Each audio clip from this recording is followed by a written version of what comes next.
evening. After literally years of tweaking and investigation and hard work, I think that we've probably gotten this piece of legislation regarding the rental fees and the dwellings, how many folks can be there, and all of the surrounding rules and regulations in pretty good shape. Thanks very much to Luke. You've probably looked at this way more times than you've ever wanted to. But I think from what I see, it looks like you've really tied it up very nicely to include everything that we've discussed and determined to be what should be there, including what we discussed with the folks from John Carroll. And I don't know if there's something you would like to say about it. Well, I was going to suggest, if you'd like, I could kind of walk through the differences between the current version and the one from the last meeting. Sounds perfect.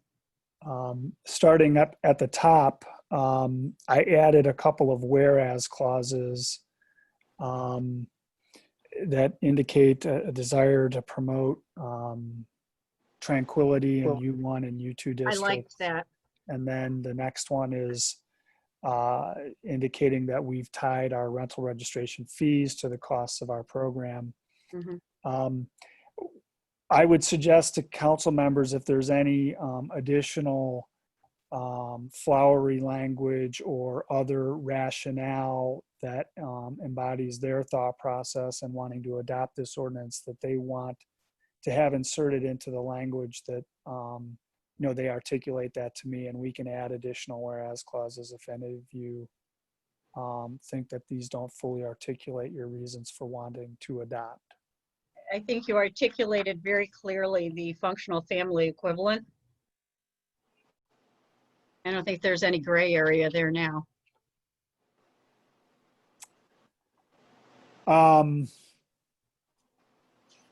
I think the next change is on the third page, which would be 1280C2 capital E, which is a deletion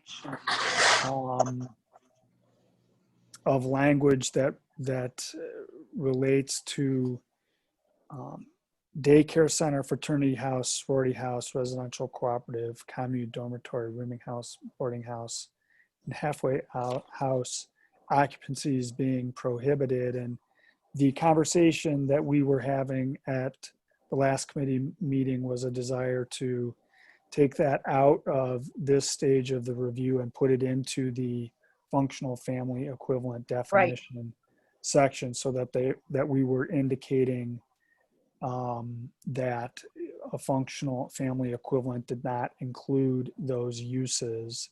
And that's in 3E2?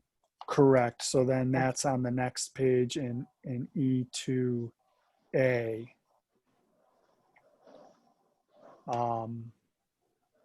Where we've added that language back into the functional family equivalent definition.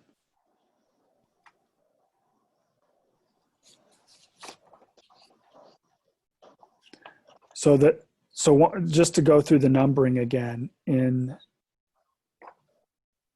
section section C, 2E, that's where we have our deletion. Mm-hmm. And then going to the next page, I believe it's the next page, it would be section E2A, is where we're adding that language back in to clarify that a functional family equivalent would not include use of the dwelling unit for those purposes.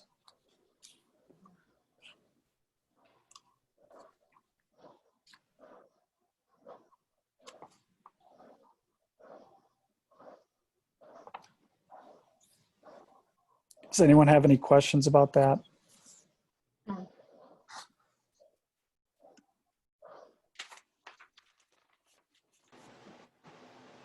I guess I'm having trouble following you.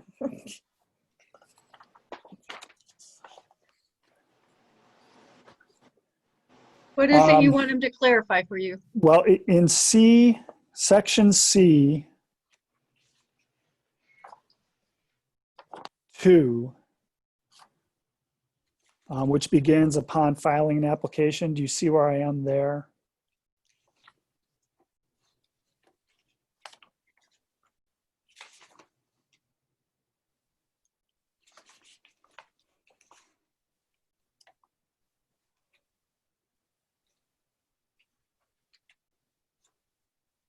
Okay, I maybe I don't have it all here. But that's all right.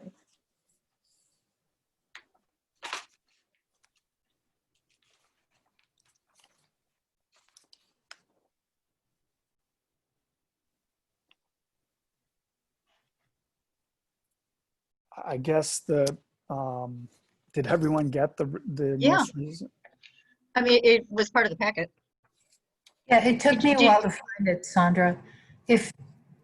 Are you looking at the building and service packets from Kelly? The Yes. one that has all the names of the people on the committees highlighted at the top. The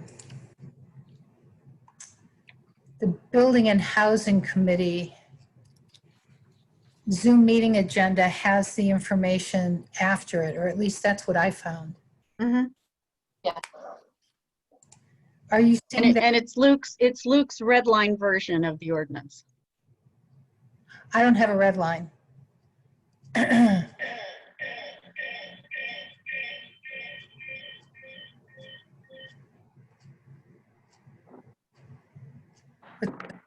Material here. Well, okay, so Yes, let's do Sandra? it this way. If you go to subsection C is entitled rental permit application. Do we see that?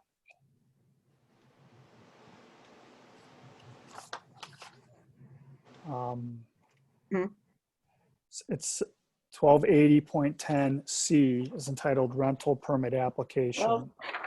1280.10 C C. is rental permit application.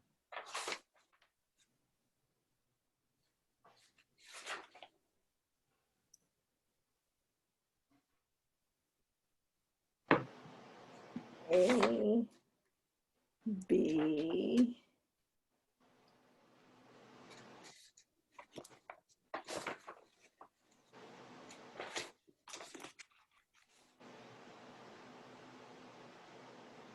Maybe I don't have it all.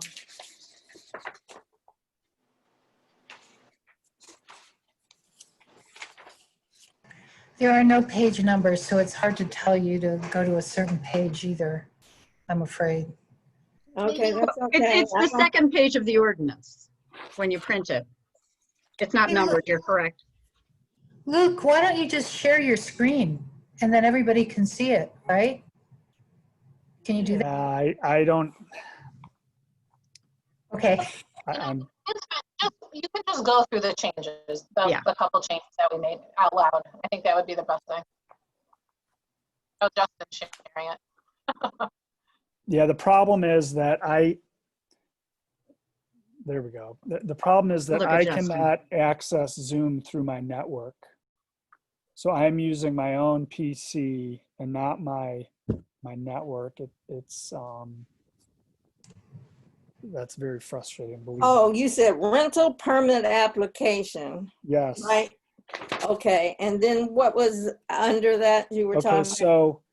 so you go from that, then underneath that is 1, Mm-hmm, and which goes through A, B, C, D, Yeah, I E, see it F, now. G, and then 2, mm-hmm, and 2 goes through A, B, C, D, E, right? mm-hmm. And E is the language that says that such dwelling unit is not and will not be used as a daycare center, fraternity house, Okay, I see it. etc. So the way that section read was that upon filing an application for a rental permit, the building department shall inspect the dwelling unit to determine the following. E, that the dwelling unit is not and will not be used as a daycare center, fraternity house, etc. Yes. At our last committee meeting, what we decided to do was delete that provision, that E, delete it in its entirety Mhm. from C2 and reinsert it under the functional family equivalent definition, because we thought the ordinance would flow better that way, and that people who were applying for an exception to our rental registration requirements and wanted to establish that they were a functional family equivalent would be subject to those prohibitions under that provision, so that our BZA could clearly see that a house that was being used as a daycare center, fraternity house, sorority house, etc., would not qualify as a functional family equivalent. Okay, I got you. So where we reinserted that then is in subsection E, which is titled Appeal and Special Application for a functional family equivalent. And then that's under 2A. So whereas it used to say appeal and special application for more than 3 unrelated persons, it now reads appeal and special application for a functional family equivalent. And we have inserted as 2 the functional family equivalent definition, which then includes this prohibition related to those uses that we've identified.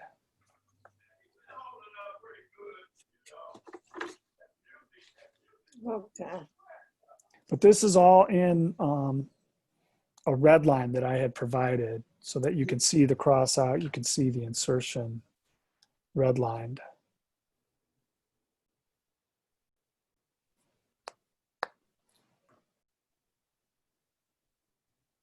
If you give me 1 second, I can email that to everyone. Just give me 1 second.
So I just re-emailed that to everyone.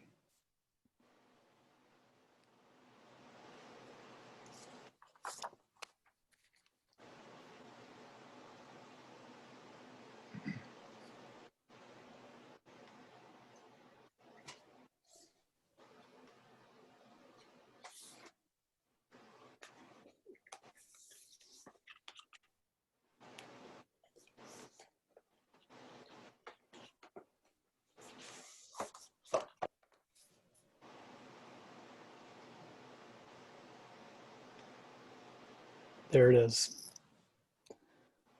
So you can see the 2 whereas clauses that have been inserted.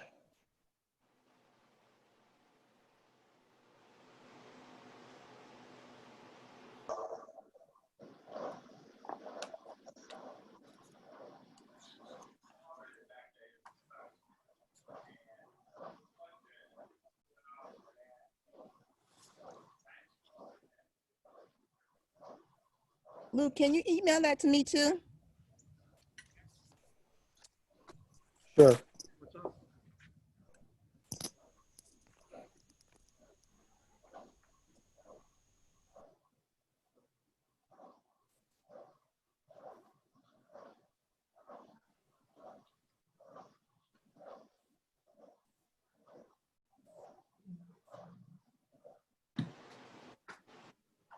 They might be in the Senate Council. Oh my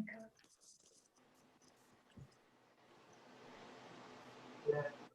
It should be on its way, Kelly. Thank you.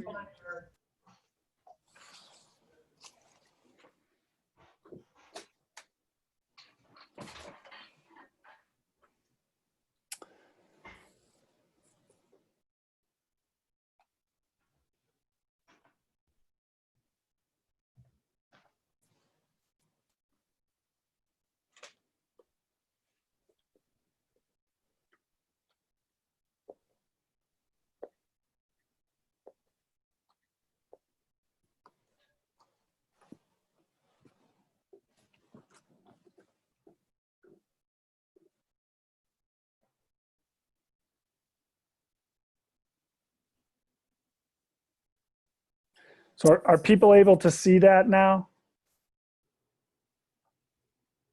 Should be. Yes, no, maybe? Yeah. So they can see in C2E where E has been deleted, and then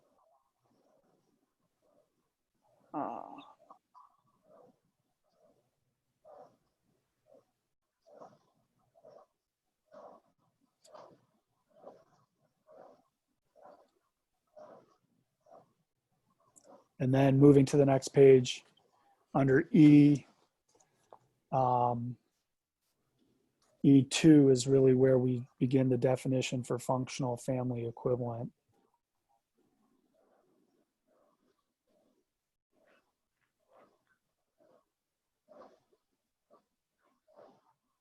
And included in E2A is a reference to this language that's deleted in the prior section.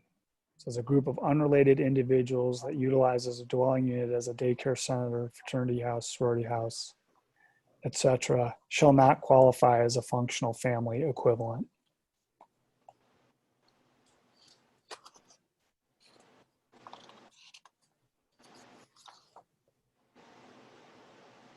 Luke, I just have one question. So it says here that, no owner shall occupy any dwelling unit without first obtaining the rental permit. But then it says that the owner is an individual and resides in the dwelling unit as an exception. So I don't understand why we're saying no owner can occupy the dwelling unit.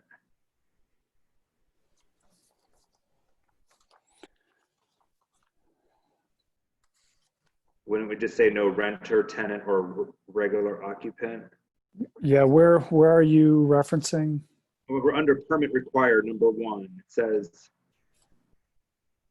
no owner, renter, tenant, or regular occupant of a single family or 2-family dwelling shall rent, lease, or regularly occupy any dwelling unit without first obtaining a rental permit, except in the following circumstances: that owner is an individual and resides in the dwelling unit.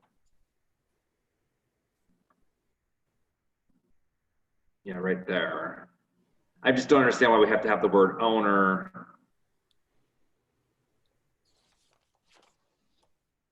in B1.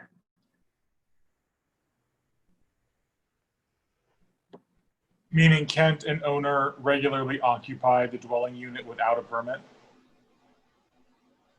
Like, I'm an owner and I live in my house, and until I read the exception, I'm reading that I can't even occupy my dwelling unit without retaining a rental permit.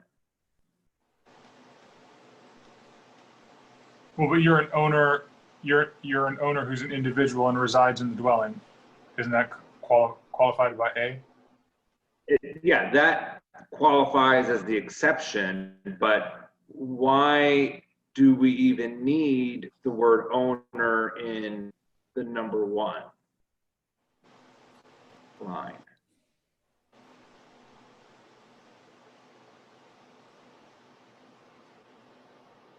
Because it's already an exception, so why can they not even occupy the dwelling? It seems like you're putting in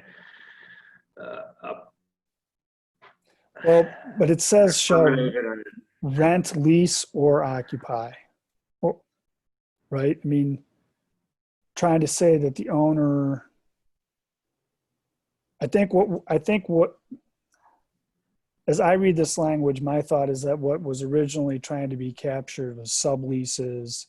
They were trying to prevent there being a way around the registration requirement. Say that one more time, Luke. Well, it's saying no owner shall rent, lease, or regularly occupy any dwelling unit without first obtaining a rental permit. But it's also saying that about any renter or tenant. So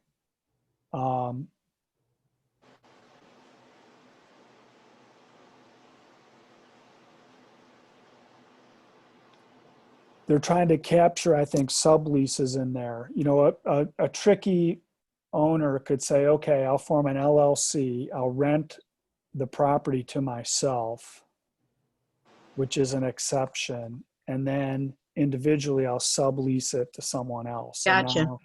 now I've met the so that's what I think that's trying to capture, is to prevent, you know, someone from trying to play games. The idea is if you're renting, you have to come in and get a rental registration permit. And so this is sort of broadly defined, I think, to capture those various kinds of rental relationships.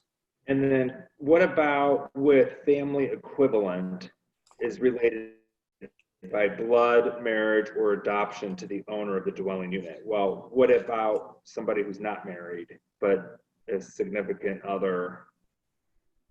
Why isn't that considered a family equivalent?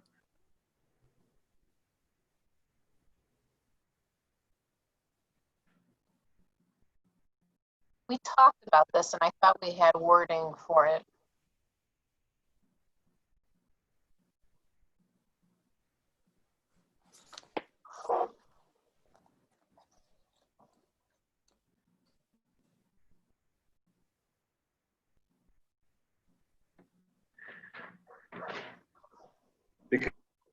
Because I would argue a family equivalent in 2020 does not necessarily mean they have to be married. Well, it doesn't. I think what that is trying to say is that the exception to a rental registration could also apply to a functional family equivalent.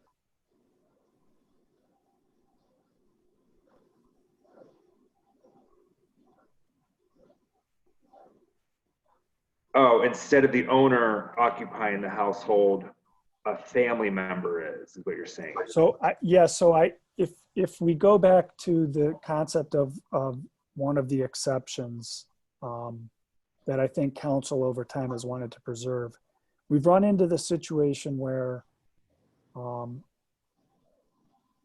and dad buy the home. Yeah.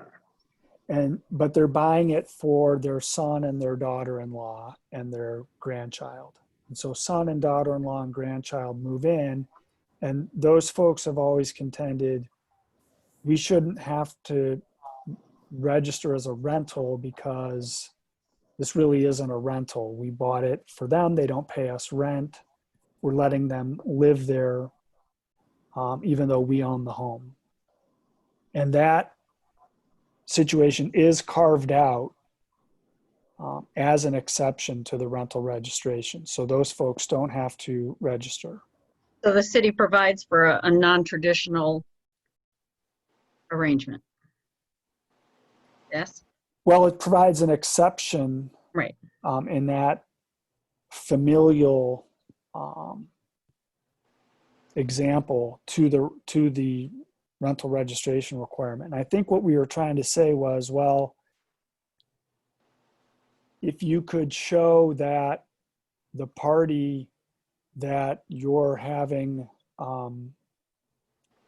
live there or allowing to live in the home fits in as a functional family equivalent, you could also successfully argue an exception to the rental registration requirement.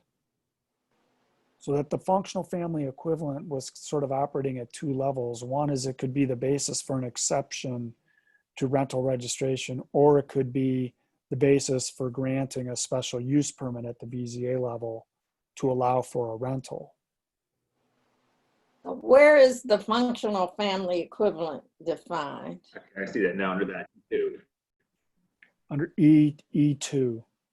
Yeah. John, does that answer your question? So, okay, now I'm starting to understand this, that if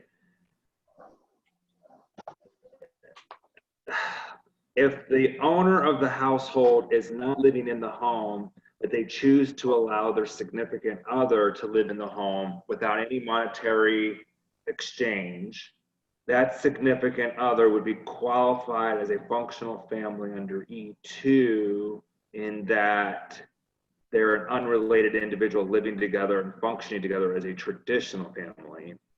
But they wouldn't be living together, because in my example here, I just said if the owner is not living in the household,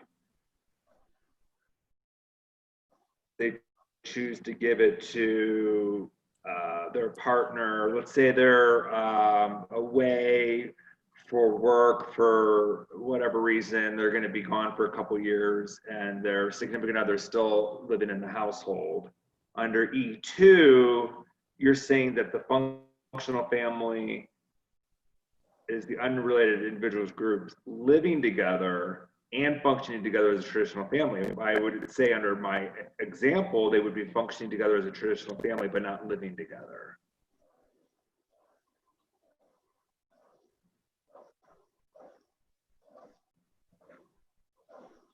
Are we straying a little bit from where the original focus was with primarily regard to students? Correct me if I'm wrong.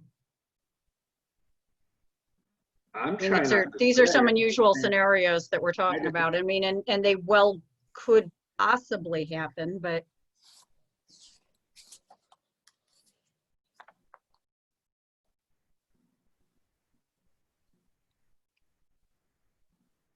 John, are you not happy with functional family equivalent?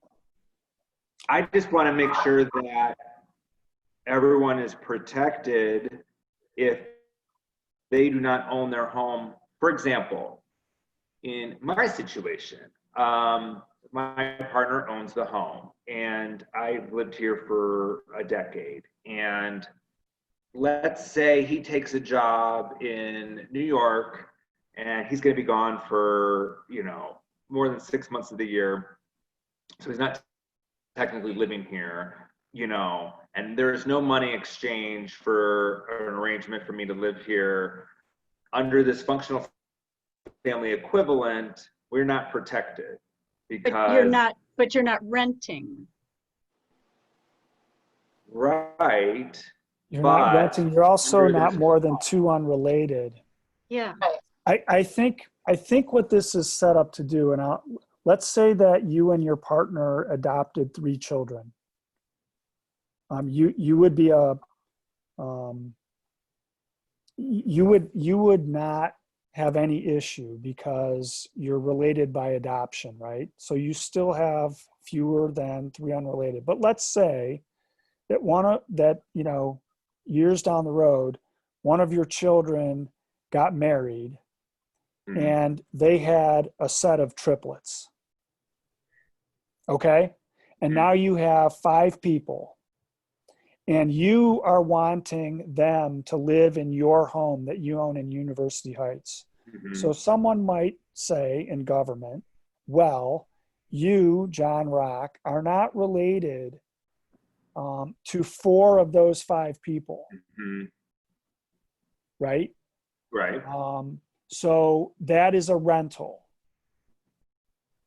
what you would argue, I think successfully under our ordinance is no, I have an exception to the rental registration. That's a functional family equivalent clearly. Because when you I don't legally even see how adopt the those children, government would have any However, ability. your clause here states the functional family has to live together.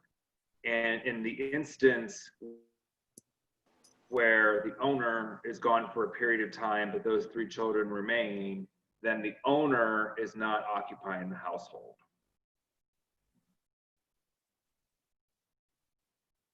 Under E2, where it says shall mean the unrelated individuals living together and functioning together as a traditional family. They may not always be living together.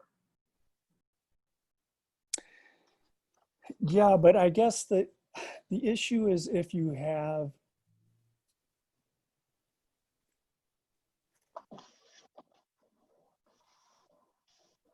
let's talk about these separately. Let's just talk about the garden variety rental situation. Landlord is renting to a tenant. Mm. The tenant can get a rental registration permit under our ordinance unless there are more than 3 unrelated people. If there are more than 3 unrelated people, then they're captured by the prohibition under our ordinance, and they have a right to file an appeal to the BZA to say we're a functional family equivalent. So irrespective of how many more than 3, if it's any more than 3, they come into the BZA, and that would be more than 3 unrelated people living together, would argue that they are a functional family equivalent under our ordinance. So if you have a non-traditional unit that's living together, but it's 3 or fewer people, they're not captured by the prohibition. They can get a rental registration permit no matter what. And that happens all the time in the context of John Carroll, where 3 unrelated people are living together.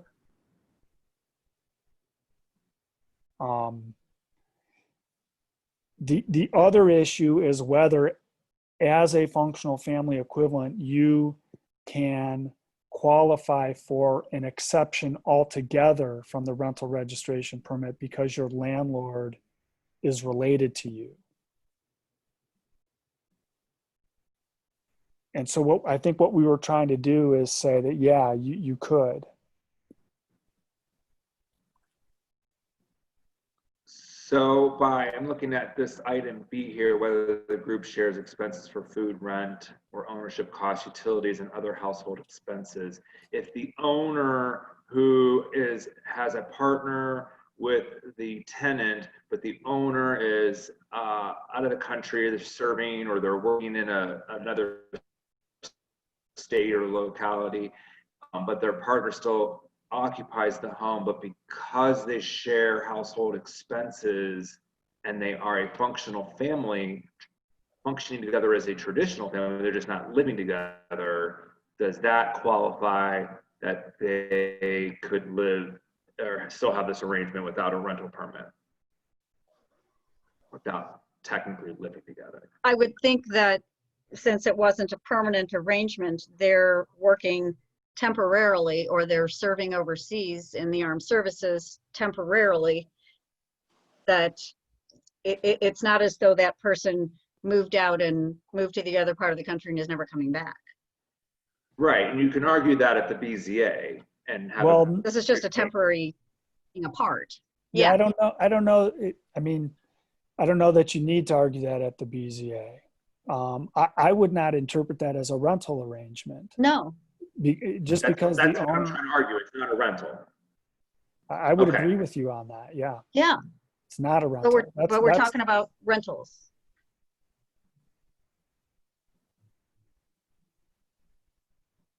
Okay.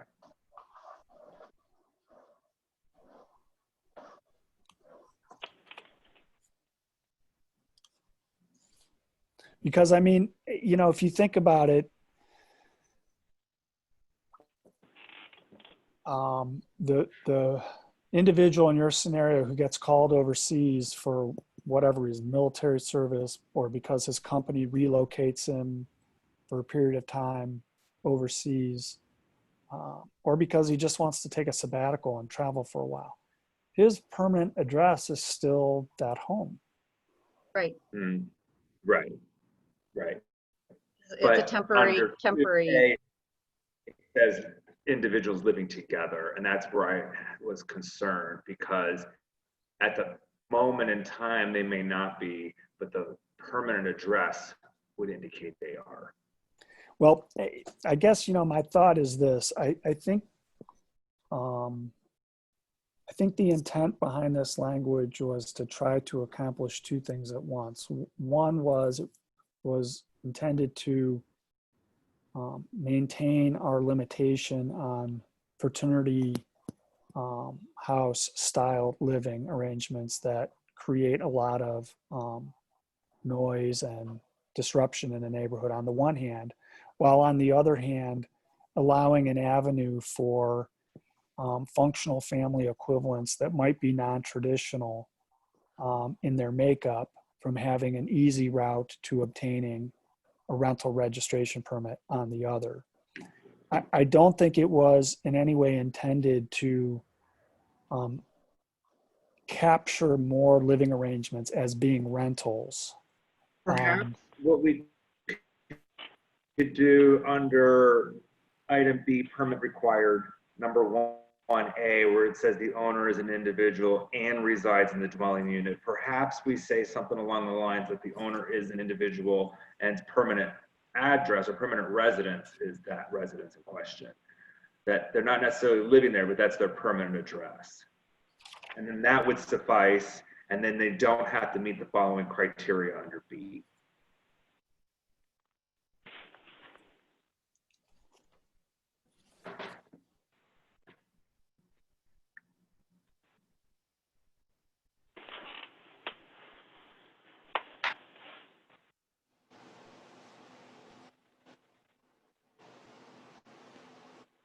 Are we going to run into trouble with snowbirds if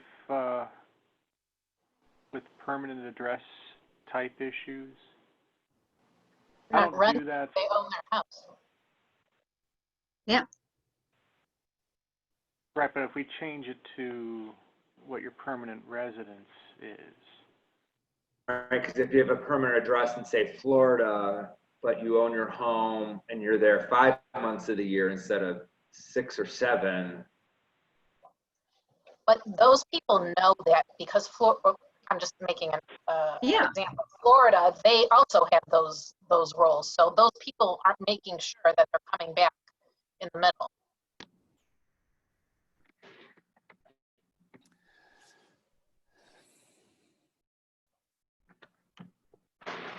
I don't understand how that would be a rental. I don't either. I don't either. That's what I'm No. struggling with. No. It would only be a rental if they were in fact renting during their absence. I don't know of anybody who does that. Somebody might, but I don't know of anybody who does that. Do we even need to go there? Well, I think. I mean, you can extrapolate all sorts of bizarre circumstances. We could be here for years. No, I just want to make sure that I don't mean to be dismissive, John. I was just saying, like, now we're into snowbirds and I'm. Well, that was exactly my point, because if the snowbird is not living in University Heights for more than 6 months of the year, and therefore their permanent address may not be University Heights, but they own the home and their domestic partner stays in University Heights 12 months. Are they renting it to their partner or spouse? No, they're not renting it. So they qualify that they're not exchanging money as in item 2. However, they're not following the same exclusion because they're not a functional family, because the snowbird is not in the house.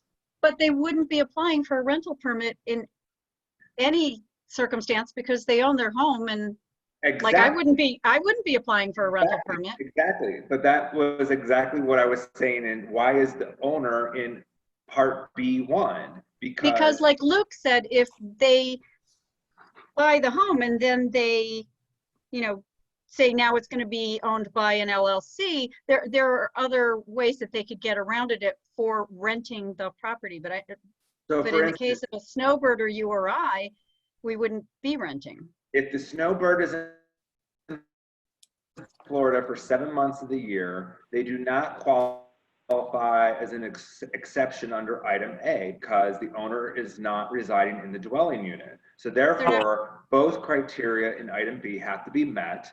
And the first one, we know they're not exchanging money, so that's okay, but they're acting as a functional family. But under the definition of E2, they're not following a functional family format because the individual is not living together.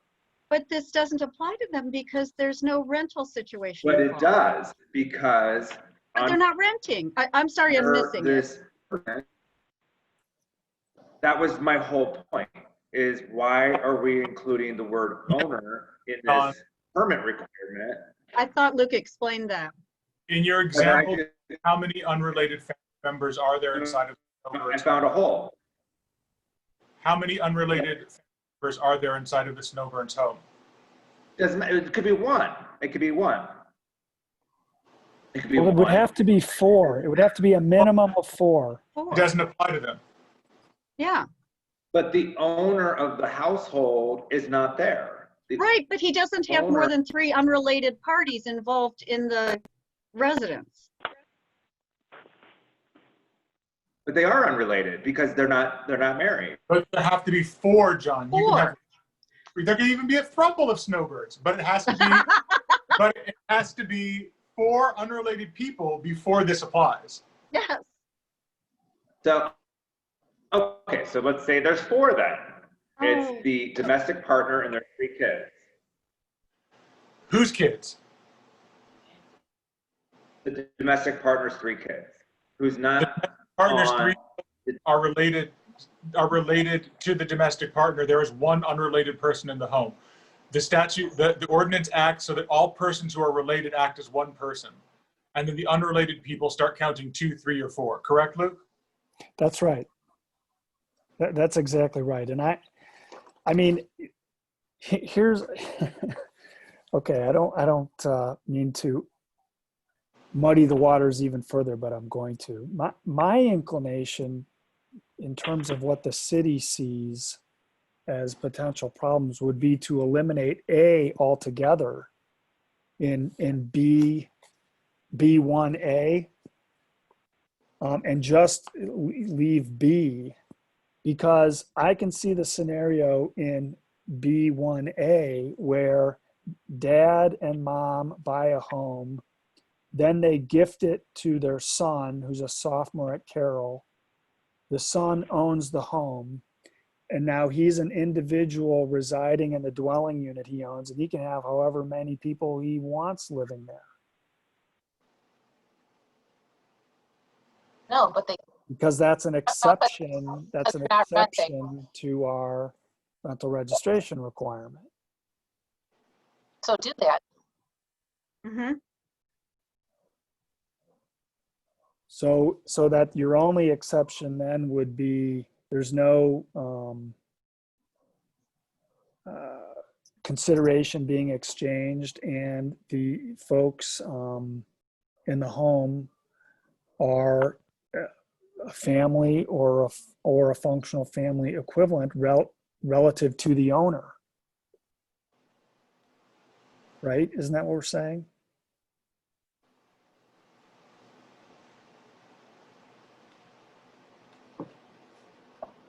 I would say Because yes. it's occupied by one family as defined in 1240.10, which is your traditional family, or one functional family equivalent.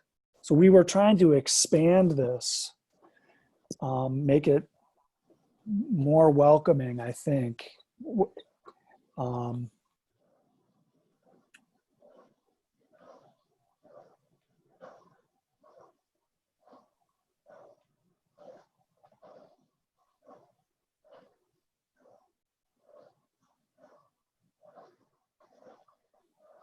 That makes sense. I think you should do that, and we should Mhm. highlight the rest of the stuff if John's comfortable with Justin and Luke's Yeah. answers. Are you comfortable with that, John? I explain it. Okay, first of all, what's the definition of a rental? Is that in? I don't see that in here as a definition.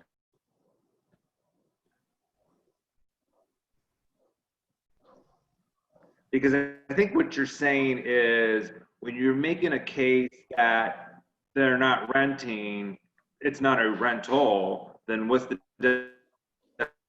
definition of a rental?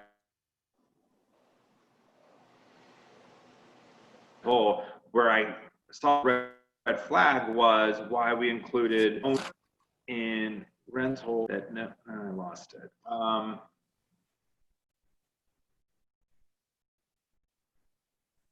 Where it said no owner may regularly occupy the dwelling unless this exception is met that the owner resides in the dwelling unit. That's where I was confused.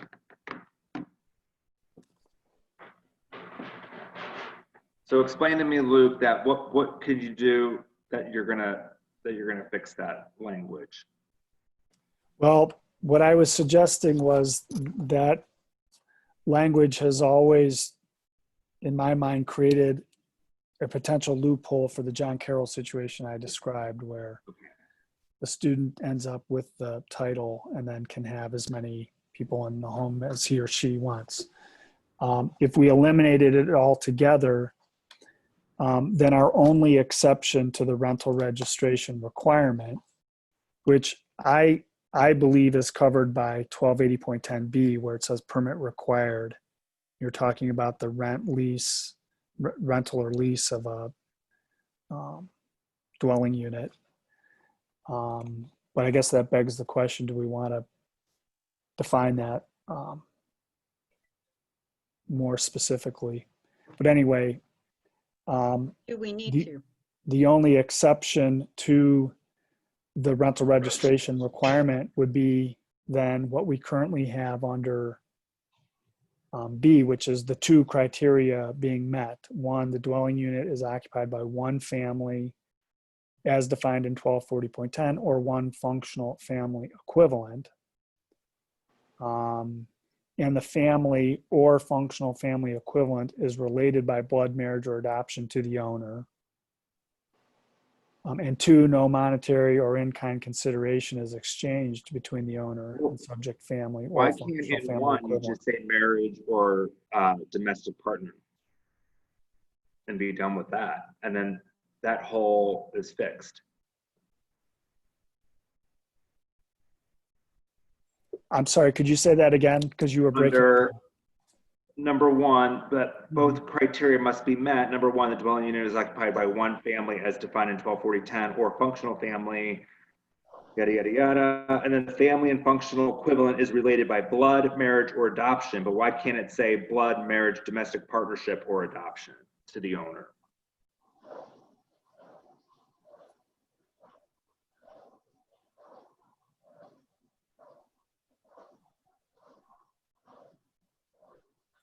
Okay. I think that works. Does I that clear think- that up for you? That does. I think that's the intent, certainly. And Luke, can you go back to some of our pre-Obergefell definitions and pull in a definition of domestic partnership? So lawfully registered upon the domestic partner registry of any municipality, government agency, or principality, I think was the definitions back then. Okay. Good point. If you look at the city of Cleveland's old insurance policy for domestic partnerships, they have a good definition. Justin, you're just a wellspring of. Yes. Are domestic partnership registries still kept? They do if we make them. So are we now committing to keeping a domestic partner registry? Do Well, we the have it? county would have it, wouldn't they? Does it? I don't know. Does it? I don't know either. Like marriage licenses? I know the city of Cleveland Heights used to keep one. Yeah, so I guess what this is doing is that so if John and his partner went off and got registered in Toronto in the mid-90s, and now they come to University Heights and they haven't decided to get married because they don't like heteronormative institutions and they want this to apply to them, we're saying that's fine. When we approach you, we'll simply ask, you know, are you registered on a domestic partnership registry? And they'll say, yes, here's our certificate from the city of Toronto. And No, then, I don't like that at all, because first of all, I don't know any domestic partnership arrangement of individuals. And you know, being in my 30s, most of my friends live with their significant other a number of years before they get married, and no one's registered. So just significant other, domestic partner, to me, domestic partner, it was a word to use, and maybe that actually has a legal standing to it, but a significant other arrangement is quite prevalent, and that I don't want to exclude those arrangements. If that person if the owner of that household has to leave the city, but their significant other stays. Harvey and I lived together for 1.5 years before we got married, and we shared expenses and shared the mortgage and car payments and insurance. Nowadays do. Yeah. but how does that apply? So Luke, to Barbara's situation, she and Harvey lived together for 1 year, share the mortgage expenses, all of that. How does this apply to them? Well, if they're renting, they there has to be a registration. Anyone who's renting has to register. But if Barbara owns the home and Harvey's hanging out with her for 1.5 years before they get married, but then Barbara has to leave the city for, 7 months, so she's not technically a resident of University Heights, I want to make sure Harvey could stay in the home without having to get a rental permit. But how does this apply to that situation if they're not renting, they own the home? Mm-hmm. So without any additional facts, what I would say is that they would be entitled to a rental registration permit because they don't have more than 3 unrelated people living in the home. But why should they have to pay for a permit when they own the home? They don't need. Well, if they Yeah. own the home and there's not a rental, then they don't need a rental permit. Yeah. If The answer to my question is this does not apply to our Harvey and Barbara situation where they are sharing the costs of their mortgage, meaning one of them owns the home. I agree with that interpretation. And Right. so but if the owner skips town for 7-8 months for whatever reason, the significant other should not have to be listed as a renter.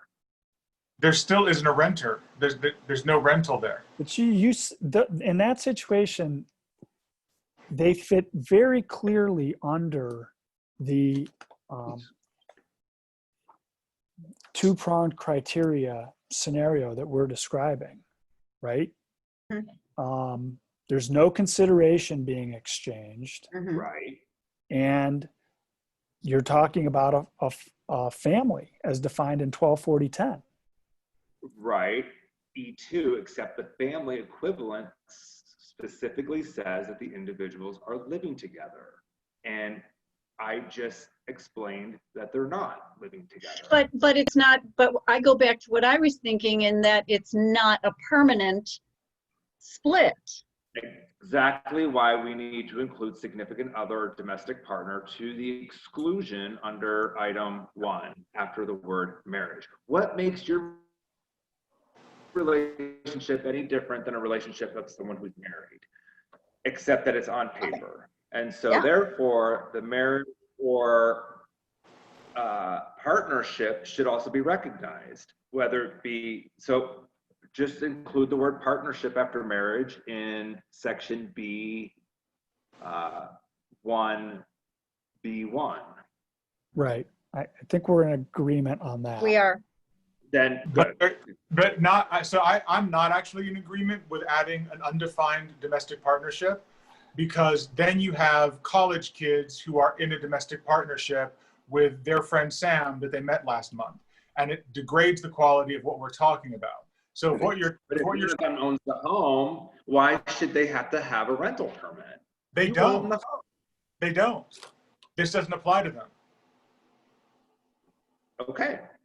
This is for my colonoscopy. I just want to be clear. If in the Harvey and Barbara scenario, if Harvey were the only one on the mortgage, but Barbara's contributing to the mortgage, isn't somebody going to argue that's rent? Down the basement or. Exactly. That's another problem, right? Right. But under E2, it does say that they share household expenses as a traditional family. But I would say because Harvey's not living there for extended periods of time, I want to make sure that that's not. But I don't think they even get to the functional family equivalent analysis. They are a family under 124010, and there's no consideration being exchanged. Right. My wife is living in the home while I'm away.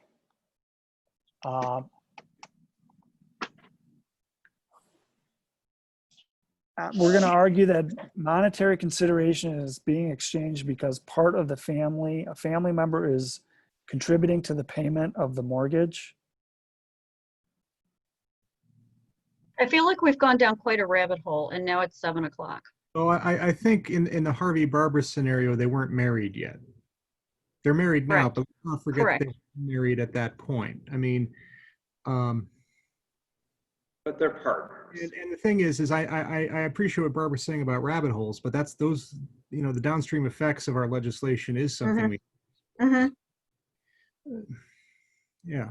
Specifically, that I would be voting on something that I would have to get a rental permit for. And I'm not voting for that. So add the word partner and we're good. Which I think Luke said you were going to do. Yes? Well, but Justin's raising another issue About the registry. about definition.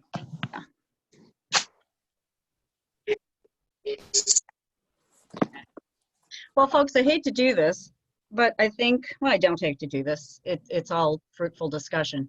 We're going to have to come back to this again before September. I'll speak with Kelly. Lots of good ideas, lots of things we hadn't thought of. So we will have to meet on this one more time, hopefully the last time. Justin, I think, has the helm now. We've got 2 minutes. Got 2 minutes. Do you think everybody, if they had any other questions, should email you and Luke? Just Yes. so you, all of those maybe situations are Yes. top of mind at the next meeting? Yeah. Because we'd like to explore the other, well, no, there's 2 other items. There was one we were just going to look at this evening, but there's 2 other matters that we'll want to discuss at the next meeting as well. So we'd like to get to a point where we're ready to move forward with this so that we can explore the others as well. If I could just very briefly ask everyone in your spare time, I know everyone has so much spare time, to take a look at the changes that were made in section G. Justin, those were the changes that were specific to the reference to citations as opposed to violations. I liked that, by the way. Make sure that meets with your understanding. And then there's language under G sub 9 that relates to the domestic violence scenarios that we were talking about, which was an attempt to make sure that our building commissioner would be very carefully looking at those kinds of occurrences that generated citations as not being the kind that we would want to Correct. It's not the drunken loud party. Just if you want to take a look at those and then shoot me an email or give me a phone call to let me know if you have comments or questions or concerns about any of that language. We might be able to be proactive in our next meeting as it relates to those topics. And Luke, can you also put on your notes of things to do? If you could just review 1472.14 and ensure that there are no conflicts between the definition of family equivalent and the definition of single housekeeping unit.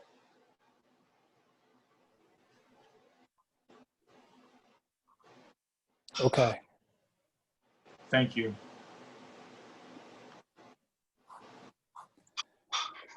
Okay. I'm going to sign off. We're never boring. Thanks, everyone. Thank you very much, Lou. Thank you, everyone. Thanks, Lou. Bye, Luke. Bye-bye. Barbara, do you want to adjourn your meeting? I do. Do we need to call a We roll? go into Yeah. meeting link, or do we stay on this link? Nope, You you're stay on staying. this link. Oh, Yeah. okay. So we're adjourning this. I don't know Okay. how- Welcome, everybody. I'm calling this meeting of the Service and Utilities Commission to order. Recognizing committee member Sandra Berry. Phil, are you on the line now? Yes, I am. Hey, Can Phil. Can you hear me? I sure can.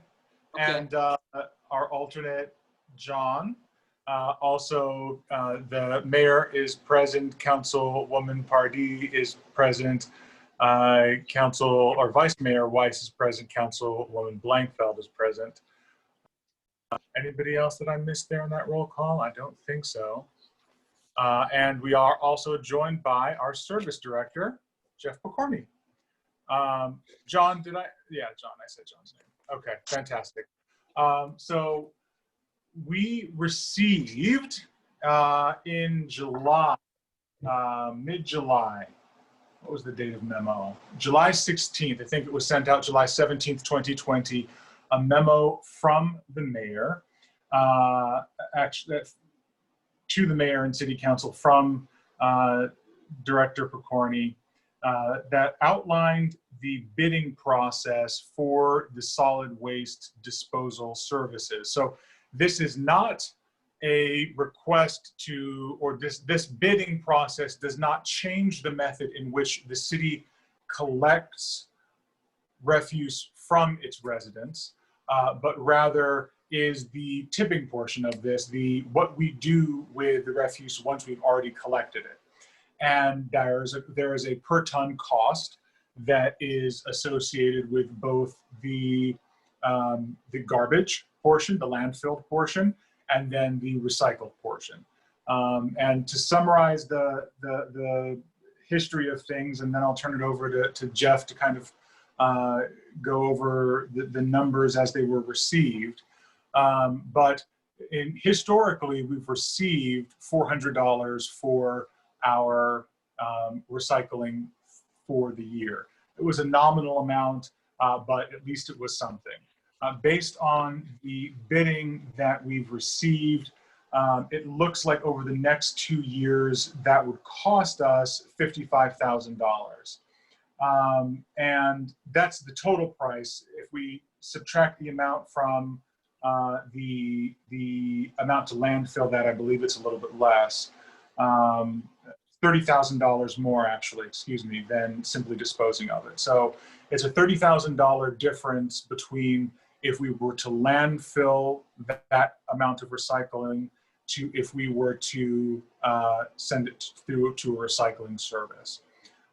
So with that information and knowing that the contract, as you saw in your packet, goes into effect October 1st, I thought it was prudent to bring us together prior to resuming in August so that we could have the opportunity to have this discussion now and be prepared to pass a version of or at least to make some response to the request of the service director to enter into a 2-year contract at our first meeting in September, because unless we pass it on emergency, we will need a second reading for the, wait, do we need second readings on contracts? Okay, so that we'll have the opportunity to ensure that there's full discussion.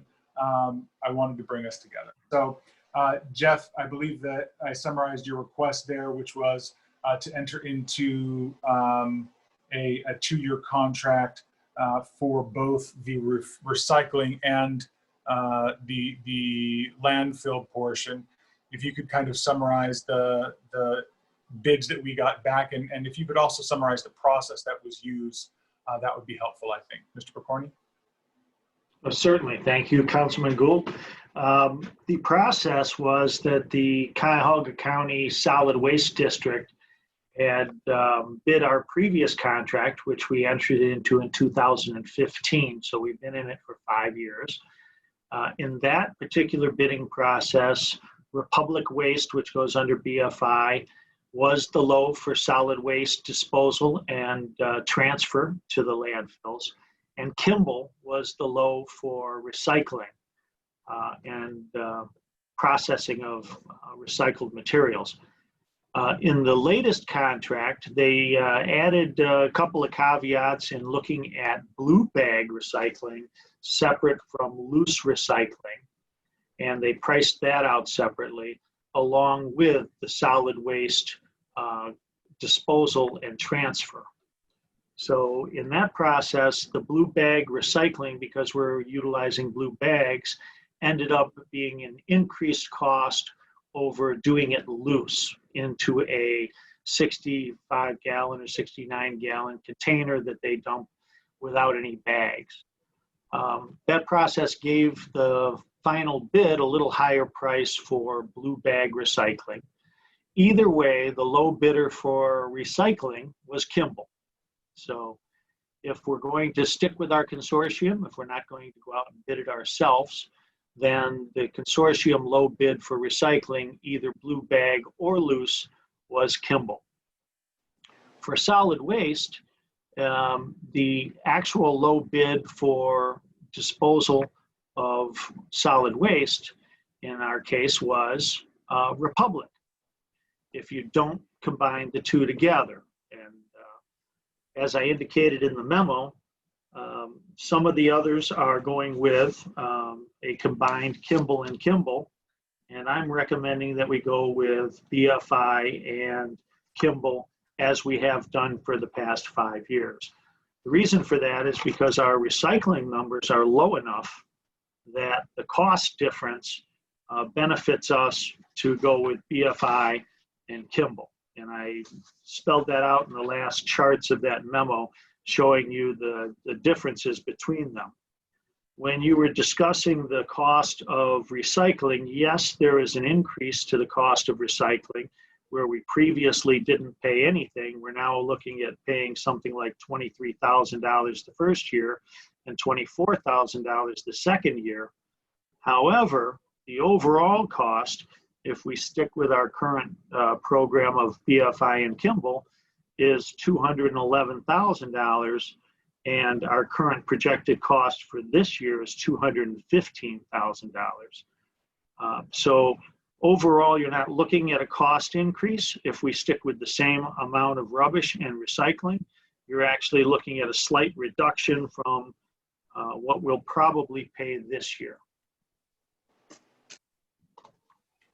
And so moving forward then, the amount that we would save with a combined, or not, I guess not a combined program, but in the event that we were to not pay for a recycling program, what would be the cost savings for over the next 2 years? I think the mayor had laid out those numbers for you previously, and it is correct. Instead of paying the $27,000 that we would pay for recycling, the amount that we would have, about 285 tons, you could trash that at $40 a ton instead of paying $96 a ton, and save, and I can't remember what the number was, approximately $15,000, I believe. Okay. That would do away with the recycling program, and you would throw your recycling in the trash as Cleveland is doing today. Jeff, are there recycling public spots around Cleveland if we did away with it? Like, can people drop off recycling in certain, I'm just asking a question, I have no idea.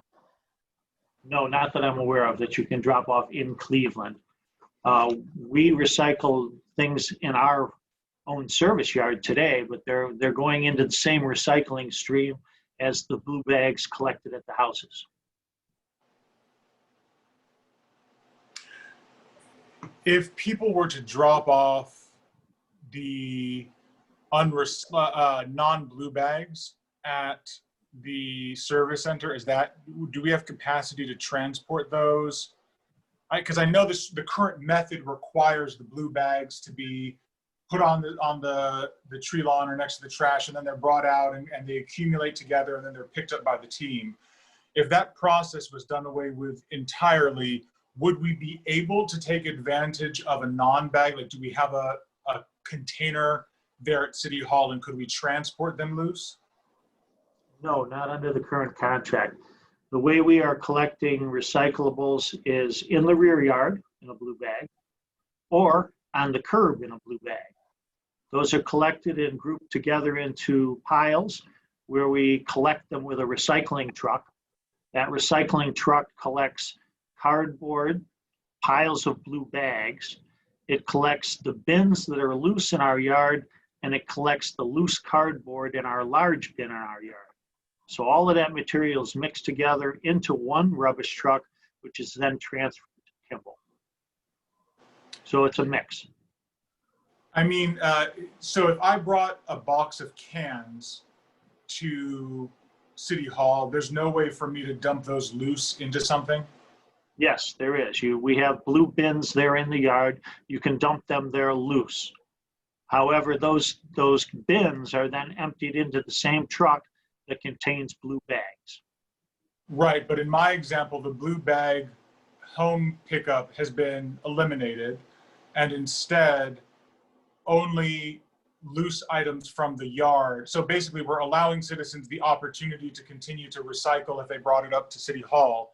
Would we be able to take advantage in that scenario where there is no blue bag pickup in the neighborhoods of the bagged rate, bringing us much closer to the, of the loose rate, which brings us much closer to the trash rate?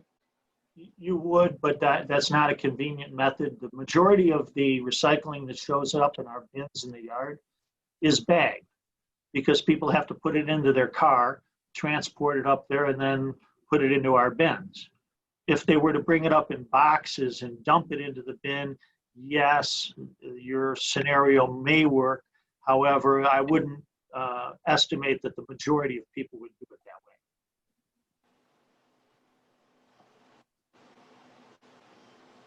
You know, that was the same question I had as Mr. Gould, because looking at the prices of this recycling, I don't see how this program continues, but I am one who loves to recycle. I would feel horrible throwing my recyclables away after a lifelong learning how to recycle the proper way. I would want to voluntarily recycle, whether it be at the City Hall, dropping it into a loose bin, just so that I know deep down that it was recycled.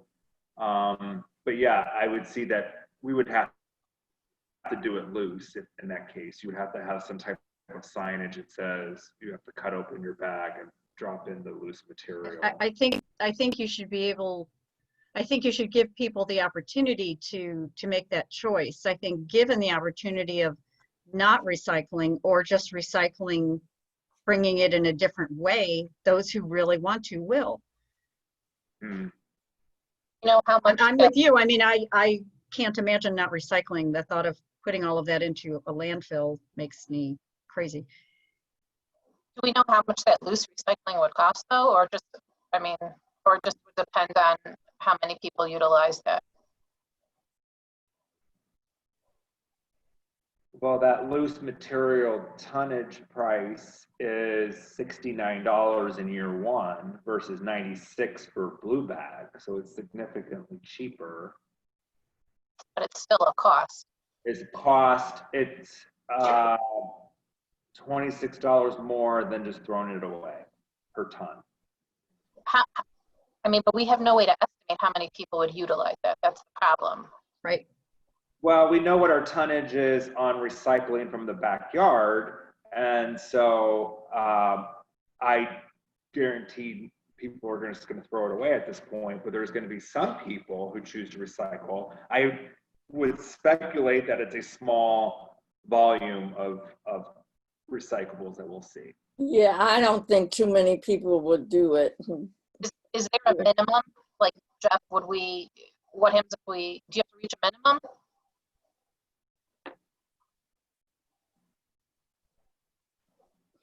Who's that question for?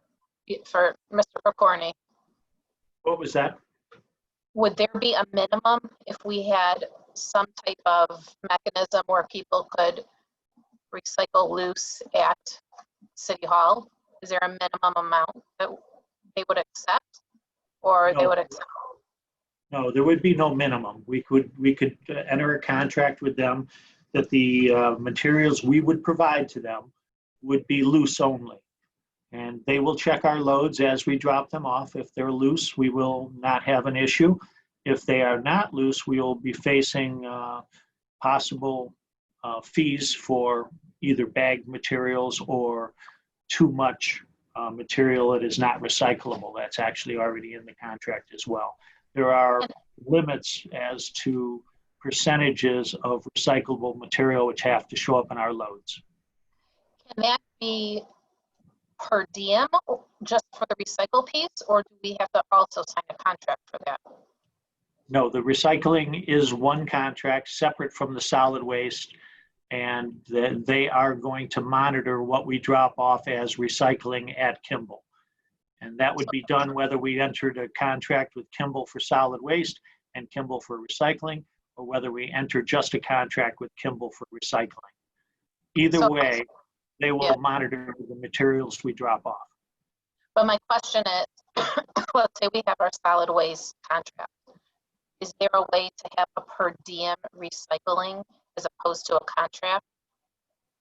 Because we have no way to, I'm trying to come to some kind of compromise because our budget can't handle such an increase right now with recycling. As I had indicated, the cost difference for next year will actually be a couple of $1,000s less than what we anticipate spending this year.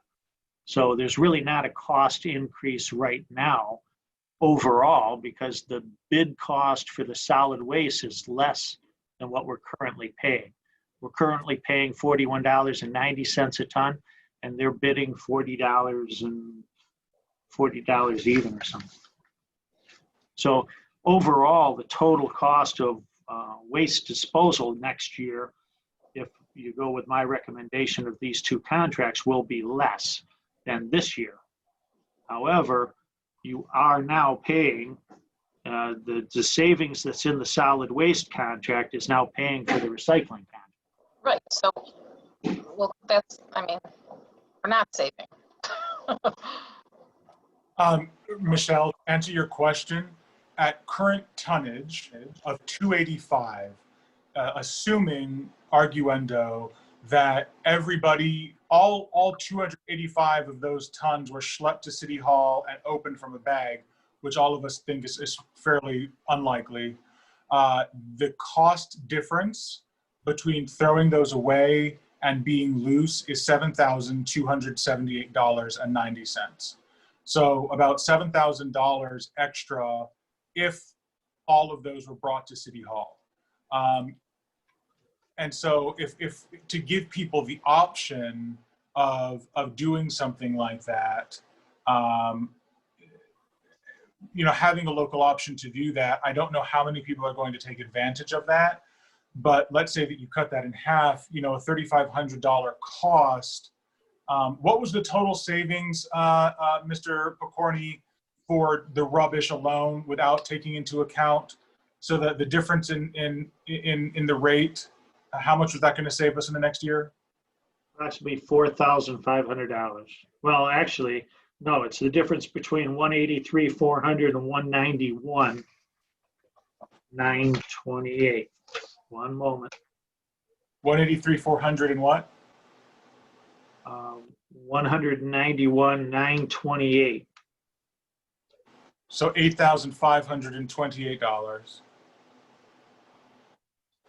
Yeah, 8,528, correct. So if we, and does that include an increase of 285? Of 285 at the 43.46? I'm not sure what that number is. So if we do away with the recycling program and all of that goes into the trash, is the increased cost to the trash tonnage caused by that taken into account by the $8,528 in savings?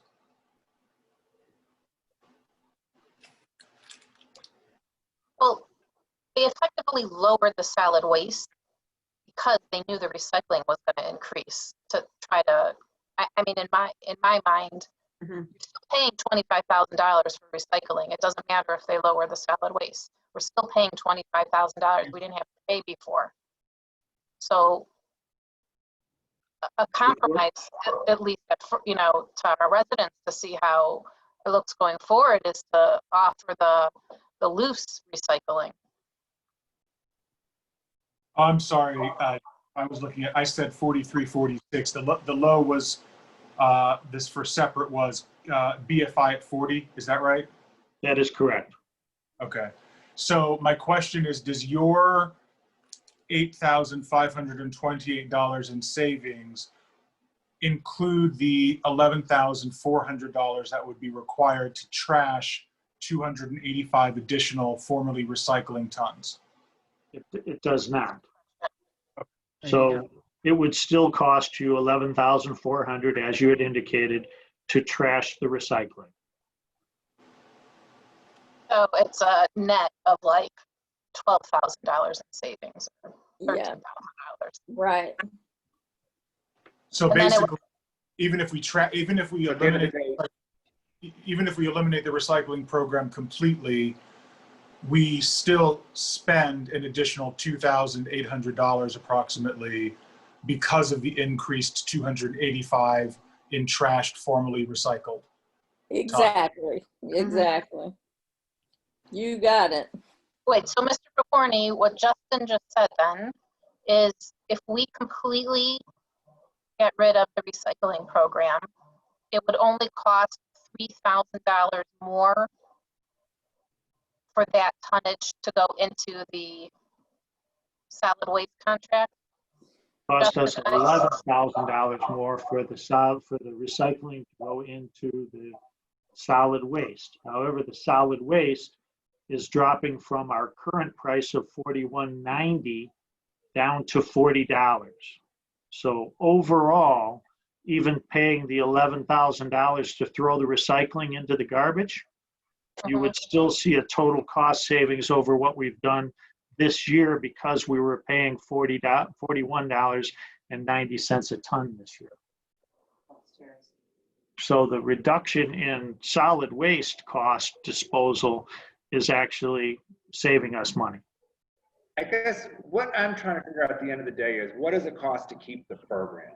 If we kept the program as blue bag, backyard pickup, and that tonnage is going to be at a unit cost of, what your unit cost is here, let's see here. For the blue bag, backyard pickup, that unit cost is $82 for that tonnage.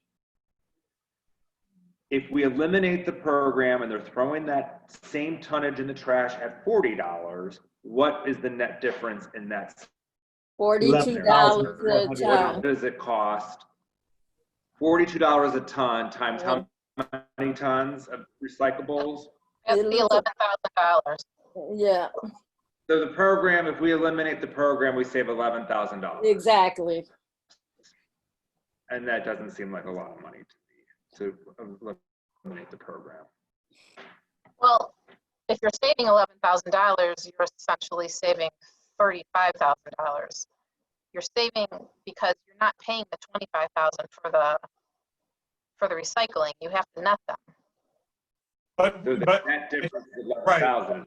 So John, so the program cost us really $11,000. So what Mr. Picorni did is he took our tonnage. The estimate used in all of this was 4,585 tons of trash. What Mr. Picorni did is he multiplied the first number by what we have this year, $41.90, which was $192,111.50. Then he did the same number of tons times the new price of $40 per ton, which was approximately $11,000 in savings. What he did not do was increase that tonnage from 4,585 to 4,870. When you do that, rather than paying $192,000 as we are now, you are paying $194. So by completely eliminating the program, our costs go up by $2,000, $1,000. Because the recycling becomes trash. Right. So now Yes. you have more trash. What's the Yeah, tonnage but you're of still recycling? you're still saving $25,000 because you're not recycling anymore. Well, hold on. However, What's the tonnage of trash? Or, I'm sorry, recycling. 285. 280? 280 tons. 285. Yes. 285. The 285 times $42 because we're saying Because it's no longer recycling, now it's trash. It's $1,000. $3,000. It's $3,000. So It would actually be, you need to move the chart up if you would, please, Councilman Gould. If you This go way? to the upper chart. No, the green one, but the highest one on the green chart. Maybe it's displaying differently on mine, but yeah, that one right there. So that one shows you what I'm recommending.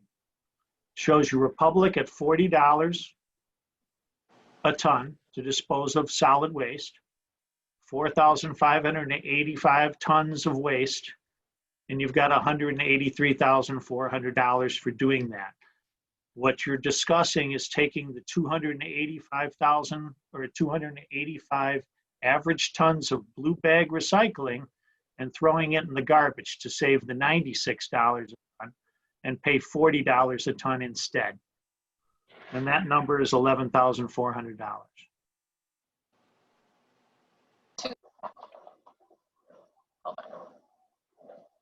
well, then it doesn't make sense to remove the program. Hold on a second. 285 times 40 is $11,000. So again, so we're netting. So you're saving $16,000 by throwing everything away. Correct. And we can offer loose and see where our numbers look like next year. I would estimate that if we do not collect the 285, the numbers in the yard of what people will actually drop off, maybe a quarter of the 285. And does that have to be committed to a contract, or it's just $96? You will have to commit to whether that material is coming in blue bags or loose, but you will not have to commit to a tonnage. So, I mean, in my mind, $20,000, if we give people an option, and I'm just talking out loud here for a minute, if we give people the option for loose recycling, the people who, you know, who it's important to, and I shouldn't say that. If we have an option, we're going to offer them an option, but we're still going to be saving $16,000, which is nothing in a budget where we have huge issues this year and next year, and probably, I mean, the foreseeable future. Michelle, where do you get the 16 from? So we're going to have to pay $11,000 because let's hypothetically say, on a you know, rounding, we're 285 tons times $40 is 11,000. Because Correct. that's going to go in the trash, hypothetically, right? Yes. Some of it won't. So some of it we're going to have to pay $96 if it's loose. So as opposed to paying $27,000 for recycling,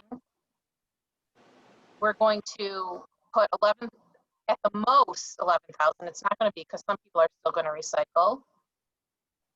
And then the savings. And just one correction, Michelle. Yeah. That number is not 96. That 96, if it's loose in the cans, becomes, what is it, Jeff? 82. 82. No, I'm sorry. I got to go back. Wrong number. It comes 55. 69? 55. 55. I thought that's combined. That's loose material. Loose material in the combined bid, though? No, it's loose. It's going with Kimball. Well, actually, I'm sorry. That would require us to dump our garbage at Kimball. So you're correct. number This would 69. be- Right. Yeah, right, 69. So 92 becomes 69, Michelle, for Correct. anything collected at station. Not to mention, there was a breakdown in the rubbish study, and I have to go back and see, but we would save money in the pickup of that. Whatever they estimated the pickup of blue bags and the process that we go through, there would be some potential savings in man hours there. I think it's a nice compromise to offer it still. So is the council going to be looking at that rubbish study? What is our plans for that? I've asked Kelly to put together a meeting in the 3rd or 4th week of September. So you should have received a doodle on that. Did you respond to that? Not yet, no. I haven't seen it yet. I don't think I've seen it. I guess the reason why I'm asking is maybe it's time for us to really look at where we anticipate going with that, and before we make this change here, you know. This contract's up for bid. We have to sign this contract before that. I know, but the one thing I read in the contract wasn't there a highlighted part that said we had a 2-month or something, or 60-day ability to stop it if we made a change? What was that wording? The only issue is that the whole rubbish study in general is going to need a series of public meetings, and that takes time. I don't think we would hit the 2 months. Jeff, there were actually a series of opportunities for us to leave that program. Is that right? Yeah, it says the city reserves the right to change their method of collection of recycles and or residential solid waste if the city enters into agreement with a private hauler or automates collection methods in-house or any time during the contract. The city shall provide the contractor at least 60 days to notice prior to the effective date of such agreement upon which the contract shall terminate. The only reason why I say that is, you know, if we're getting ready to take our citizens through this change and recycle and going up to the place to throw away their recycled material, and then later after we go through these other meetings, we could take them through a whole nother adjustment. You know, I don't know how well our citizens will like those adjustments, and that's just me talking. I agree with Councilwoman Berry, especially when we're talking about a cost that's so minimal. If I were to tell a resident that, well, at the end of the day, we're going to save $11,000, but now you got to take your recycling to City Hall, I would imagine there'd be some angst. Well, And then we later take them through the results of this garbage study, you know, and we make a whole lot more changes. I just don't see the citizens appreciating that. Then maybe we need to just stick with what we're doing until we figure out what we're doing with this garbage study. Well, you're going to be saving more, closer to 20,000, not 10. So that's not pocket change. I hear what you're saying with change. Nobody likes change.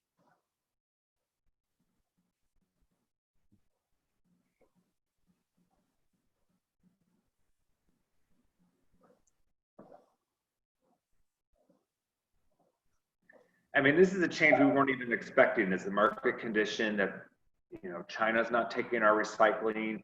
Who knows, in a couple of years, maybe they do. Maybe the market conditions change. Maybe enough cities back out that the cost of recycling goes down because there's less of a supply of it. It's not a lot of volume. In the trash study, we found that our city actually has the least amount of recycling per capita. But there are still people that live in the city that very strongly feel that they need to recycle for the good of the environment. It's a small cost. Hey, one day it could really skyrocket, and in that case, we need to make some drastic changes. Let's take this as an opportunity now to, talk with the public. I'm in favor of going another year or two with this, and then taking this as an opportunity to talk to the public. I'm just concerned that, listen, the people that want to recycle will still have the opportunity to do it with drop off. In my mind, $20,000 is a lot of money right now to our city, and that's my biggest concern. And I agree. I will be the first one to use the drop off because I feel strongly that we need to recycle. But now that I realize for $20,000 in a $20 million budget, I'm thinking that's silly that I have to go out of my way. I mean, think of some of the needs though that our city needs. $20,000 is another vehicle, toward another vehicle. $20,000 is, we can list tons of things. When you're making budget cuts, every tens of thousands of dollars really is highlighted. This anyways going to, the committee's going to send it to council, right, for a vote. So I guess, I think that Jeff's, my request would be, that there be the middle ground option available there.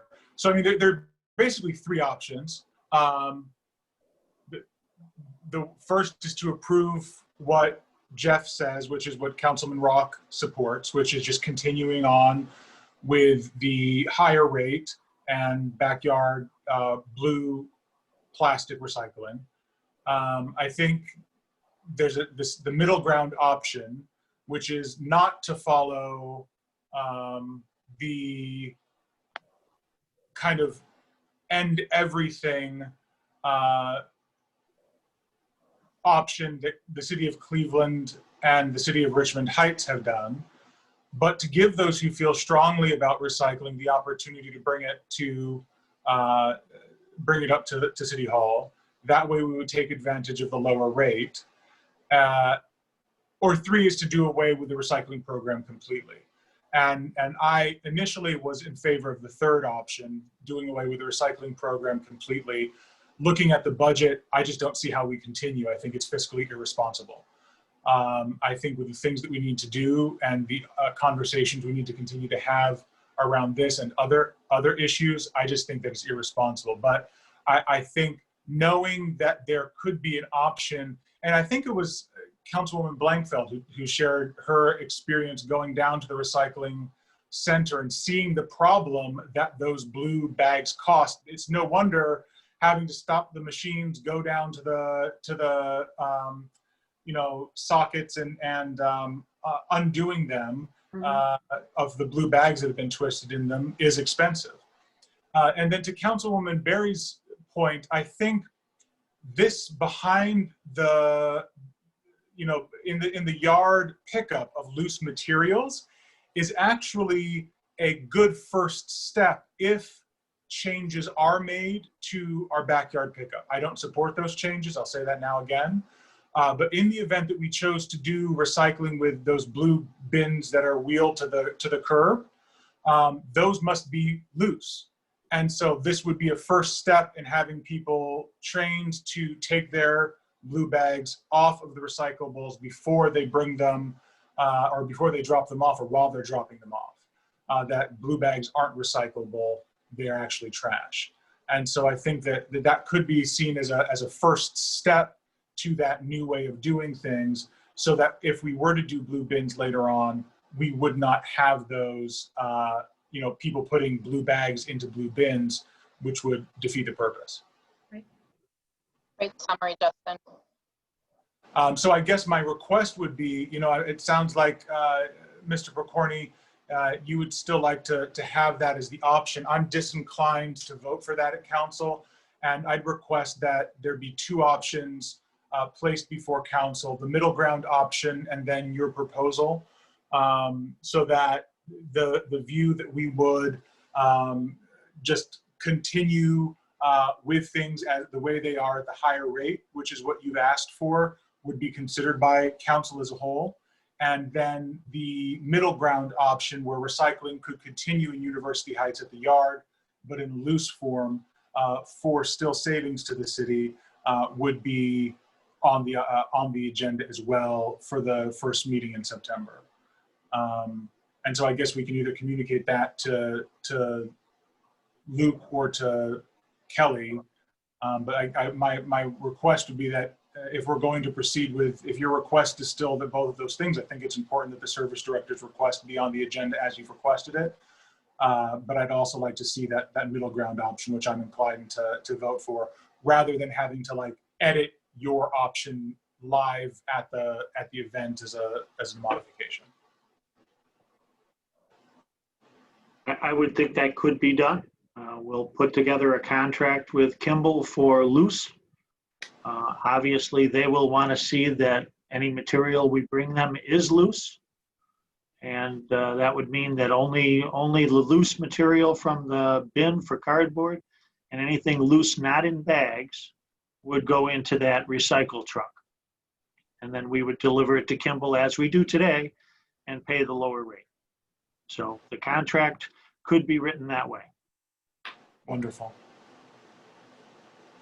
Is there any other discussion on this? Mayor, I think are you trying to pop in? Yes, I just want clarification. You want both options available at the meeting? So should we be negotiating both contracts? Because we're actually talking with Kimball now to get the language tied up. In fact, the version that was put before you, I think, is actually I think that's actually one that is partway through negotiation. You know, oftentimes these contracts are approximate, the ones that we bring you, and we're, you know, in the process of tightening down, you know, locking down what the terms precisely are. So, I mean, I'm not talking about the money, I'm talking about, you know, other terms. But that said, I guess what I'm looking for is as Luke and Jeff and I work on what the contract is on the recycling, are we negotiating one contract or two? Are we picking it later, or are we really just picking one that we should be working on right now? Are there any other members? So I think we've heard from Councilman Rock. I think Vice Mayor Weiss and I have been clear that the middle ground is how we would go. Is there any other member of council that would like to provide some the administration? Clear, what do you mean by middle ground? This is the dropping off of loose items to the yes. service. When I define the no three pickup at the house. Yes, the no pickup at the house, yard drop off loose was the middle ground definition. I mean, we're in very dire straits that show no signs of turning around financially for any city. So anything that will save us any kind of money, because any kind of money is important right now. But I'm also passionate about being able to continue to recycle in some fashion. So I'm all about the middle ground, and we'll see how that works out for us. I would hate to disband recycling altogether. I know other cities have been forced to do so, but I'd like to try and continue with it in some form until it becomes completely cost prohibitive. Yeah, I'm in favor of Mr. Picorni's proposal. I like that a lot. But I do have a question for Mr. Picorni. Assuming we go with the version that citizens will be able to drop off recyclables at the service department, and there'll be a bin there for them. I'm sure that there'll be a mixture of bag and loose recyclables. What do you guys do with that? Do you just take it as is, or do you have to sort through it, or how much chaos does that create? As it exists today, we have 6 bins out there. They throw a number of things in there. We tend to sort through quite a bit of it because they'll throw paint cans and everything else in there. So we kind of sort through it right now. We will have to obviously sort through it further if people are delivering things in blue bags, because we're not going to take the time to open the blue bags and dump them into the bin. So we will have to throw the blue bags into a garbage truck at some point during the day. And then the loose material we will put into the recycling truck at the same time as we empty the cardboard bin and put that into the recycling. I think the messaging is going to have to be very, very clear so that you are dealing with a lot less of that. Correct, Jeff? I mean, there's no way to be clear enough with these people. We've tried signage, we've tried talking to them personally. but if they know that their do. recyclables aren't getting picked up at all, that if it comes in a bag, it's going in the trash. We go through that daily with them. I'm sure you do. I'm sure you do. And no, this will not be a pleasant thing for the service department staff, eliminating recycling. And I anticipate quite a bit of backlash from people that we will not recycle unless they drop it off. But that can be done. I mean, other cities have disbanded it altogether. And we will have to add some bin capacity and maybe collect it several times during the day in order to handle the amount that does come in that way. No, from your lips to God's ear, there should be that many people recycling properly, bringing it to us, but. Jeff, could you remind me, Jeff, what the hours of the service yard are? We arrive at 7:30, we leave at 4 o'clock. We tell everybody that's dropping things off to drop it off between 8 and 3. Okay, thank you. Well, that's not going to work for a lot of people. Because they work. I understand the need to save money. I certainly appreciate that. But I too am in favor of the recommendation of the service director. I think recycling is important in a larger sense, far more important. And I don't think the cost savings is so great that it justifies changing the program at this time. I think that having people go up to the service yard, which is open a limited amount of time, where most of us can't go in at that time at all, is going to just decrease the whole thing so significantly. It's not worth, there's no middle ground, because I would suggest there will be very little recycling there. But I do have a question.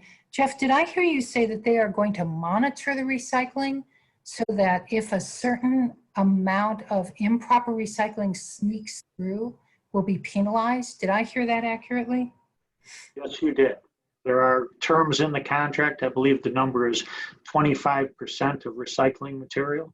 If for some reason our truck drops off a load that has less than 25% of recyclable material, actually it's going to be less than 75% of recyclable material, or more than 25% of garbage mixed in with it, they will charge us for that load like it's garbage versus recycling, and they will dispose of the entire load as garbage. That part concerns me because I understand that some of the recycling just isn't perfect, obviously, and no matter how much we message, we do try to message a lot. If that's the case, though, then we save money because it's not really a. Well, that's true. That's a good. We're going to enter it at a lower rate. I don't know if Kimball would charge us. I don't know what rate Kimball charges if they throw it away, because our that $40 rate's for public. Correct. Kimball probably charges us a premium when they throw it away for us. Oh. Is this a 2-year contract? Is that what I'm seeing with the options for another 2 years? Yeah. Yes. Locked in for 2 years. I have to say, I'm in favor of focusing on the recommendation of the service director, but I'm certainly still listening to everyone. And I agree. Jeff, was there any discussion as part of your negotiations about how much of this recycling is actually being recycled rather than shipped off to another Southeast Asian country? Recycling goes to an open market system. The problem with China was that large buyer of material was backing out. That does not mean that there aren't other buyers, and there are more popping up all the time domestically here in the United States. So no, we have no control over who they sell the material to, and they're kind of tight-lipped about those markets and what they're getting for the material. So no, there was not a discussion about where the actual recycling ends up and what they get for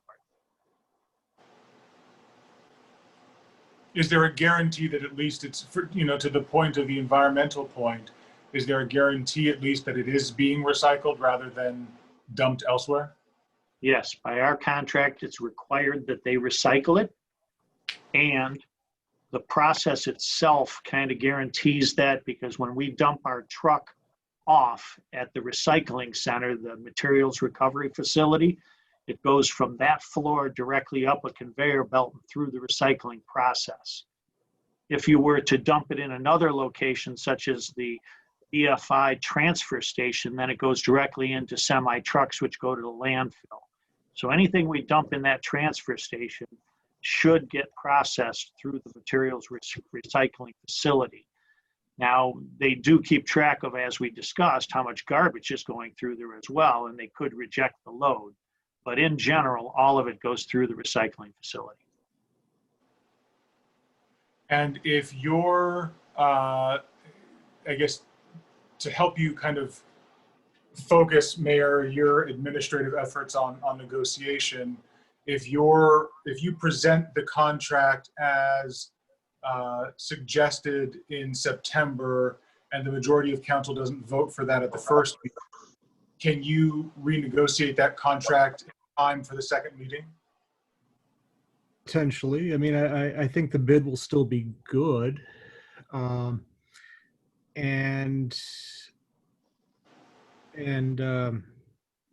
Yeah, I mean, the real drop dead point is the end of September, because we won't have a recycling contract if we haven't voted on one, in which case there won't be any recycling at all until.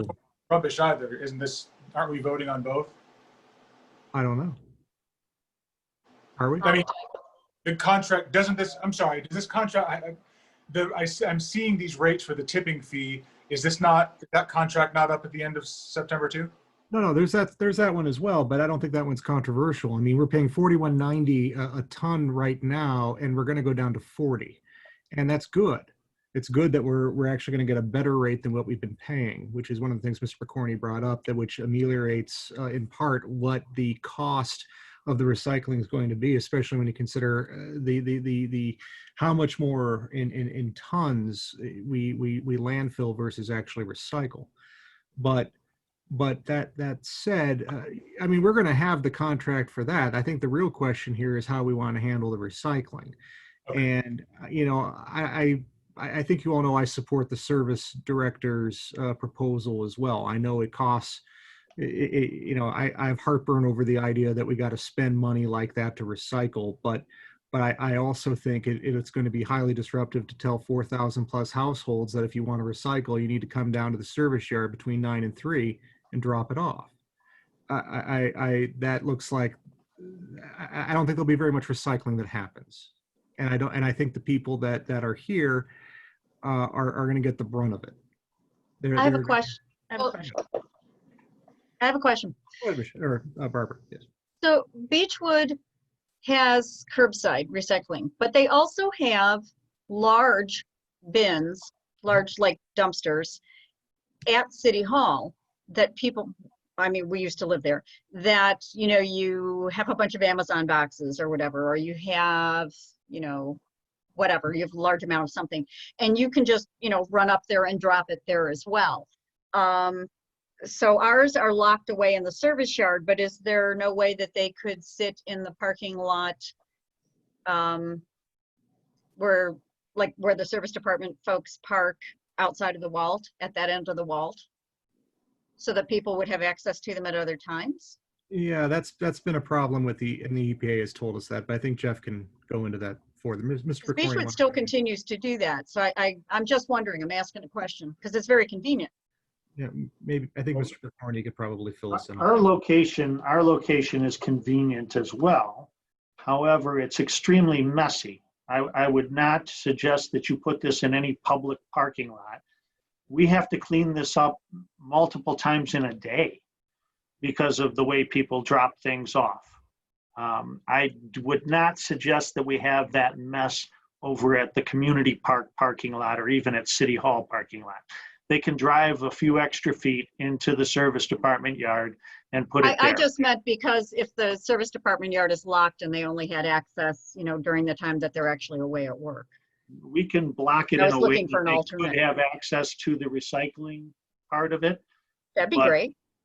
Well, part of the problem with that is they tend to put garbage and construction materials into our bins for recycling. I wonder why people don't do that in Beechwood. I've been up there recently with a friend of mine. We were on our way someplace and she had to drop off her stuff. They don't have that issue. So I'm wondering why. I would have to ask them why. Yeah. Jeff, when I believe at a previous meeting, you were asked about the hours that citizens had access to the yard for disposing of things like cardboard. And I recall a response that the no dumping sign have applied to trash, but that you did not intend that to enforce those hours for recycling. Did I misunderstand hours now that you're saying 8 to 3? We were talking about dropping off material when people come and drop off material. That is 8 to 3. However, the recycling bin is actually open and people do use it all the time.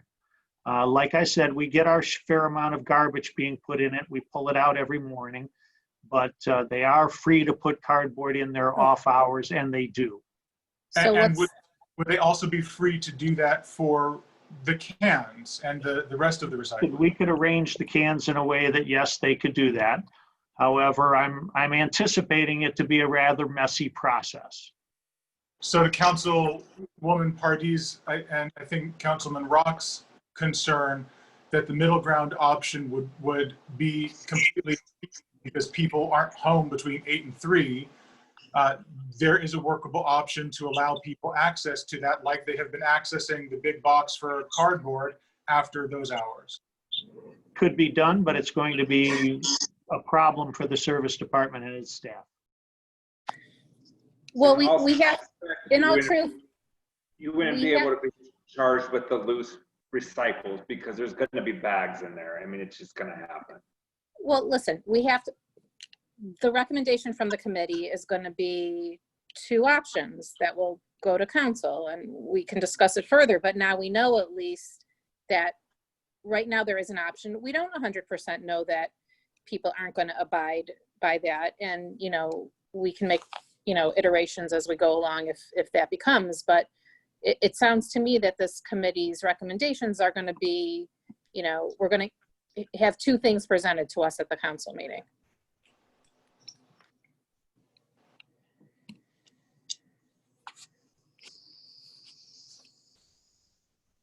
So, one moment.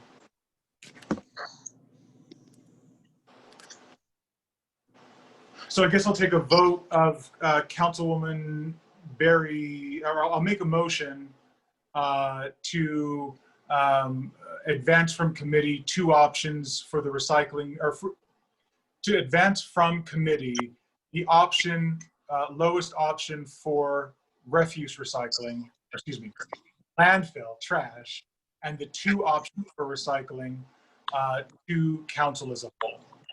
And I'll ask for a vote on that from the members of the committee. Who So- are our members for this committee? Barry and Ertl, with Rock as an alternative. All right. Okay. Thanks. So Councilwoman Barry, Is there a discussion on the motion? You want to do that first? is there any discussion? Yes. My feeling is that committee's purpose are to flush these things out and take a recommendation to council. I don't want to have to go through this whole process again during a council meeting. I would prefer for us to make a decision right here and now.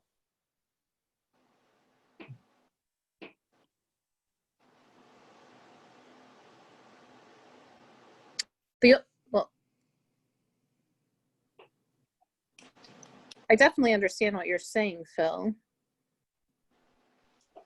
But at the same token, I don't know if council, the law director is not here. I'm not sure if council can actually take a vote like this. I mean, the committee. No, I'm not saying that council take a vote. It would be the committee. Right. I'm just, Phil, you're Make a saying recommend- make one recommendation. Committee. Make make a one recommendation. recommendation, I mean, right? But the risk is if council is divided, we may not have something we can vote Yeah, in the affirmative of, and that's, that, that's what I was trying to say. let me ask Councilwoman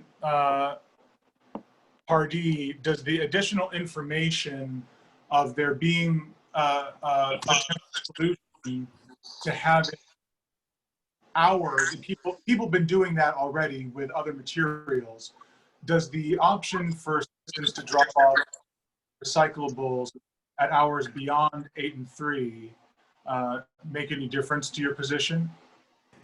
Thank you, Justin.